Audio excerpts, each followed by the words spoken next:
भगवान श्री रमण महर्षि से भक्त ने पूछा, मैं कौन हूँ, इसका उत्तर कैसे पाया जा सकता है। इस पर भगवान ने कहा, यह प्रश्न स्वयं से करें। अन्नमय कोश और उसके कर्म मैं नहीं हैं। अपने भीतर उतरें। मनोमय कोश और उसके कर्म भी मैं नहीं हैं। इसके बाद अगला चरण इस प्रश्न की ओर ले जाता है, ये विचार कहाँ से पैदा होते हैं। ये विचार निरंतर, कृत्रिम या विश्लेषणात्मक हो सकते हैं। ये मन में पैदा होते हैं तो उनके प्रति सजग कौन होता है। विचारों का पैदा होना आदि व्यक्ति को दिखाई देता है। यह विश्लेषण हर इस निष्कर्ष पर ले जाता है कि व्यक्तित्व क्रियात्मक है, यही अहम भी है। जैसा कि लोग कहते हैं, मैं विज्ञानमय कोश यानी बुद्धि केवल मैं का आवरण है और स्वयं मैं नहीं है। इसके बाद आगे प्रश्न आता है कि ये मैं कौन है, ये कहाँ से आता है। मैं नींद के दौरान सजग नहीं था। ठीक इसी तरह इसके आने से सपना नींद और जागृति में बदलता है, पर मुझे अभी स्वप्नावस्था की चिंता नहीं है। वह कौन है जो जागृति की अवस्था में है। अगर नींद से जगने पर मैं का उदय हुआ, तब मैं अज्ञान से ढका था। ये अज्ञानी मैं वह नहीं हो सकता जिसके बारे में ग्रंथों ने कहा है। वह प्रज्ञावान मैं तो नींद से भी परे है। इस मैं को अभी और यहीं होना चाहिए। इसे इन तीन अवस्थाओं की विशेषताओं से परे एक सा होना चाहिए। ये तीनों अवस्थाओं का आश्रय आनंदमय कोश से पार होने के बाद है। एक बार अहमदाबाद से आई दो पारसी स्त्रियों ने भगवान से संवाद किया। एक स्त्री ने पूछा, भगवान, हम बचपन से ही आध्यात्मिक लगाव रखते आए हैं। हमने दर्शन की अनेक पुस्तकें पढ़ी हैं और अब वेदांत की ओर आकर्षित हैं। हमने उपनिषद, योग, वशिष्ठ, भगवत गीता आदि का अध्ययन किया। हम ध्यान करना चाहती हैं, परंतु ध्यान में कोई प्रगति नहीं हो रही। हमें समझ में नहीं आ रहा कि बोध कैसे प्राप्त करें। क्या आप हमें बोध की ओर ले जाने में मदद कर सकते हैं। भगवान कहते हैं, आप ध्यान कैसे करती हैं। तब उन स्त्रियों ने बताया, मैं स्वयं से पूछना आरंभ करती हूँ कि मैं कौन हूँ, और कहती हूँ कि ये शरीर मैं नहीं, यह श्वास मैं नहीं और यह मन मैं नहीं, परंतु मैं इससे आगे नहीं जा पाती।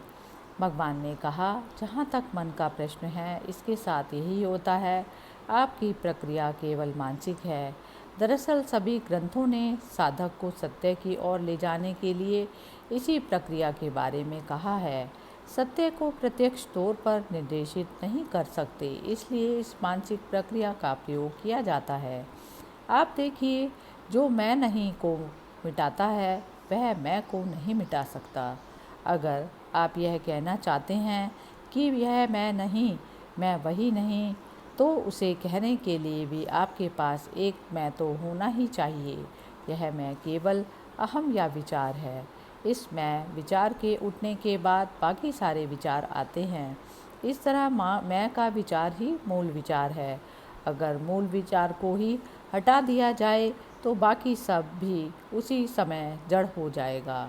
इस तरह केवल इस मूल मैं की खोज करें। स्वयं से प्रश्न करें, मैं कौन हूँ। उस मैं के स्रोत को तलाशें। इस तरह सारी समस्याओं का अंत होगा और केवल विशुद्ध आत्मा ही शेष रहेगी। तब उन स्त्रियों ने पूछा, परंतु मैं इसे कैसे कर सकती हूँ। इस पर भगवान ने कहा, चाहे आप सो रहे हों, जाग रहे हों या सपना देख रहे हों, मैं हमेशा मौजूद रहता है। जो सोता है वह वही है जो अब बोल रहा है। मैं का भाव सदा बना रहता है। यदि ऐसा ना होता तो आपको अपने अस्तित्व से ही इनकार करना पड़ता, परंतु आप नहीं करते। आप कहते हैं, मैं हूँ। पता करें कि यह कौन है। तब उस स्त्री ने पूछा, मैं अब भी नहीं समझी। आपने कहा कि यह मिथ्या अहम है। मैं इस मिथ्या अहम का नाश कैसे कर सकती हूँ।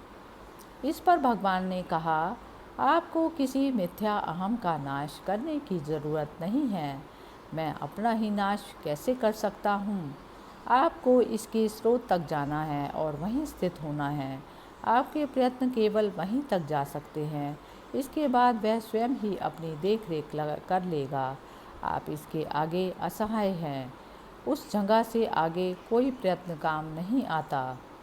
तब उन स्त्रियों ने कहा, अगर मैं हमेशा से उपस्थित है और अभी है तो मैं उसे महसूस क्यों नहीं कर पाती। भगवान ने कहा, कौन कहता है कि आप नहीं कर पाती।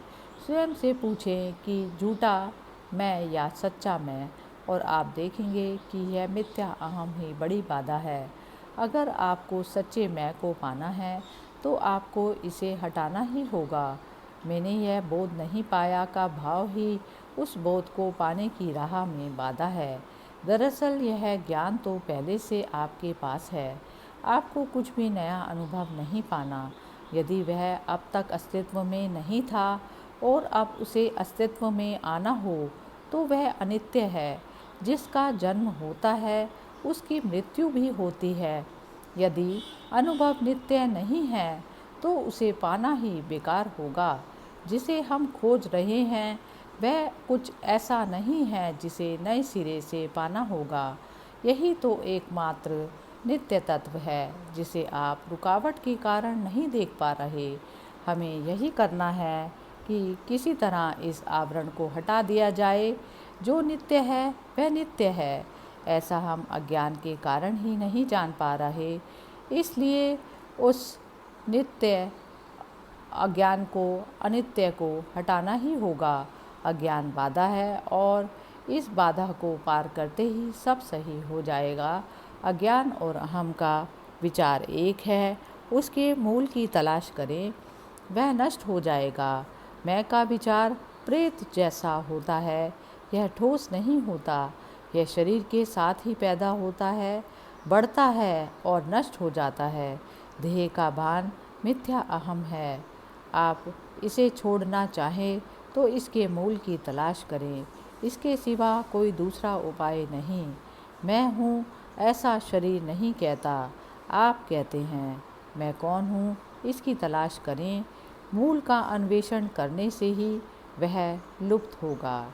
हरि ओम तत्सत।